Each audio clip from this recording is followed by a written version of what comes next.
कुछ लोग हैं ना, उनके पास झूठ के सिवा कुछ नहीं है। ऐसे ही अपने आजकल कुछ लोग सत्ता में बैठे हुए हैं जिनका झूठ बोलने का बड़ा पुराना इतिहास है। दरअसल उनको उनके नेताओं से झूठ बोलना ही मिला है बेचारों का।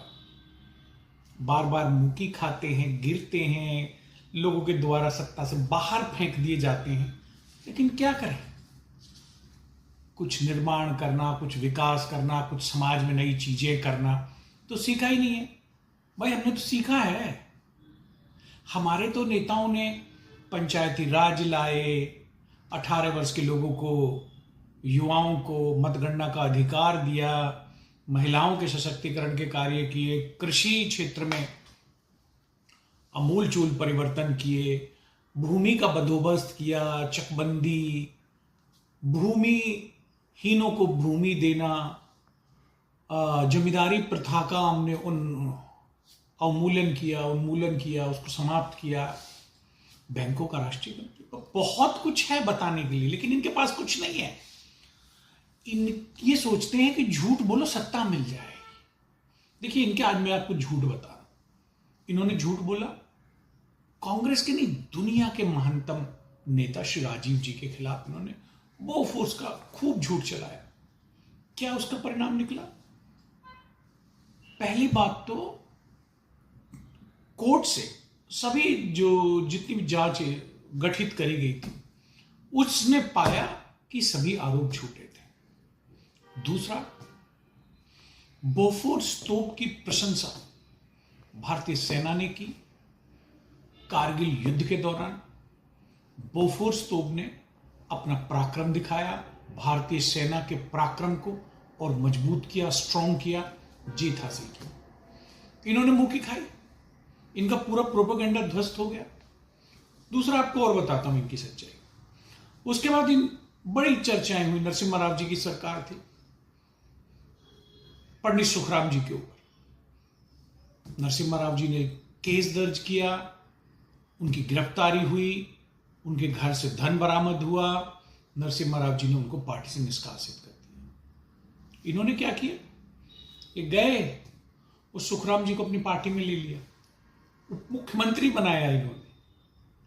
ये स्टैंडर्ड आप सोच रहे हो कि अकेले अजीत दादा पवार नहीं है कि जिन पे आरोप लगाया और आरोप लगाने के बाद में उनको अपनी पार्टी में ले लिया। और एक कहानी आपको सुनाता हूं। कल्पनाथ राय जी घोसी से हमारे सांसद थे, नरसिम्हा राव जी की सरकार में मंत्री थे। उनके ऊपर चीनी घोटाले के आरोप लगाए। कांग्रेस ने जांच कराई, नरसिम्हा राव साहब ने उनको गिरफ्तार किया, जेल भेजा, जांच की, उनको पार्टी से निष्कासित किया। वो उनको टिकट उनका काट दिया कांग्रेस ने, वो निर्दलीय जीत के आए। अटल जी के ने 96 में 13 दिन की सरकार बनाई, उनको अपने साथ ले लिया। ये इनका ट्रैक रिकॉर्ड है, उसी पे ये आगे चल रहे हैं। बीजेपी के 240 एमपी हैं। एक एक एमपी का आप प्रोफाइलिंग कर लीजिए। 100 से अधिक एमपी इनके ऐसे हैं जो या तो स्वयं या उनके परिवार का कोई सदस्य कांग्रेस से लोकसभा, राज्यसभा अथवा विधायक रह चुका है। सुबह से शाम तक कांग्रेस के ऊपर आरोप लगाएंगे, कांग्रेस के अध्यक्ष के ऊपर आरोप लगाएंगे, और वैसे ये कांग्रेसियों के लिए मरते हैं। लाओ जी पार्टी ज्वाइन कराओ, इधर मिला उधर मिला, इनको उनको सीबीआई करो, ईडी करो, दबाव डालो, जांच करो, अपनी पार्टी में ले लो। ये कड़वी सच्चाई है। 2G के केस के ऊपर इन्होंने बड़ा कैंपेन चलाया, और एक अमेरिकी फर्म जो हिंदुस्तान में काम कर रही है उसने फंडिंग किया, पूरा एक आंदोलन चलाया गया। क्या निकला 2G में? कांग्रेस पार्टी की सरकार थी, आरोप लगा, कमेटी का गठन हुआ, मंत्री जी को हटाया गया, गिरफ्तार किया गया, जेल भेजा गया, जांच हुई, चार्जशीट हुई, कोर्ट में मामला चला, क्लीन चिट मिली। ये 2G की सच्चाई है। इनकी सच्चाइयां क्या है? रफाल पे बिना जांच के सरकार ने कह दिया जी कोई अनियमितता नहीं हुई है। अरे भाई, जांच आयोग गठित करते, जेपीसी का गठन होता, रफाल की जांच करता। सरकार ने कह दिया ठीक है, अल्लाह अल्लाह खैर सल्ला। उसके अलावा सारे पोर्ट एक आदमी को दे दिए, हवाई अड्डे एक आदमी को दे दिए, इलेक्ट्रिसिटी का काम वही व्यक्ति कर रहा है। और तो और छोड़िए, इजरायली कंपनी ड्रोन बनाती है और भारतीय वायुसेना को तटीय प्रबंधन के लिए ड्रोन्स की आवश्यकता है। तो पहले वो बंदा, वो सेठ जी हमारे अदानी जी इजराइल से ड्रोन खरीद रहे हैं, उनके पास कोई अनुभव नहीं है ड्रोन बनाने का, ड्रोन तकनीकी उनके पास नहीं, कुछ लेना नहीं देना नहीं, फिर वे भारत सरकार को दे रहे हैं।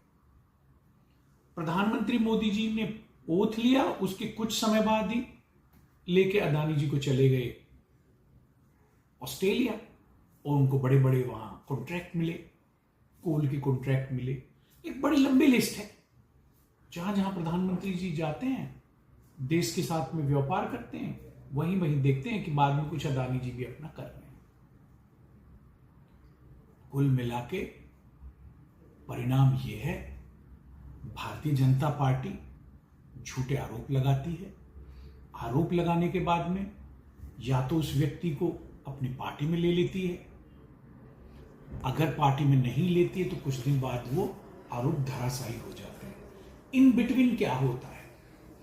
इन बिटवीन होता है कि जनता में भ्रम फैल जाता है और ये कोई राजनीतिक लाभ ले लेते हैं। 2009 की घटना है, प्रधानमंत्री इन वेटिंग श्री लाल कृष्ण आडवाणी जी। आडवाणी जी जो रथ यात्रा के लिए मशहूर हैं, जिन्होंने ऐसी यात्रा की, सोमनाथ से अयोध्या की यात्रा जो बीच में ही पूरी नहीं हुई, जो उसके बाद से देश का सांप्रदायिक माहौल खराब हो गया। सांप्रदायिक माहौल ही खराब नहीं हुआ, उस यात्रा के बाद में जो भारत की विकास दर जो थी, जो जिस गति से भारत आगे बढ़ रहा था, वो गति रुक गई। चाइना और हम कहीं ना कहीं समानता पे थे। आज चाइना की जीडीपी और अर्थव्यवस्था कहां है और हम कहां हैं, ये उन्हीं महाशय की देन है। उन्होंने आरोप लगाया कांग्रेस पार्टी पर, कांग्रेस पार्टी का काला धन विदेशों में जमा है, कांग्रेस अध्यक्षा पे आरोप लगाया। 2 दिन बाद उन्होंने पत्र लिखकर माफी मांगी। इमरजेंसी के ऊपर भी सवाल उठाए इनके एक नेता ने, वो भी जेल चले गए, गिरफ्तार हो गए, उन्होंने भी जेल से पत्र लिखकर माफी मांगी। तो मैं यही कहना चाहता हूं, सच्चाई पे रहिए, लोकतंत्र पे रहिए, लोकतंत्र में आस्था रखिए, न्याय सत्य धर्म की राजनीति करिए, विकास की बात करिए, झूठे आरोप मत लगाइए। धन्यवाद, नमस्कार।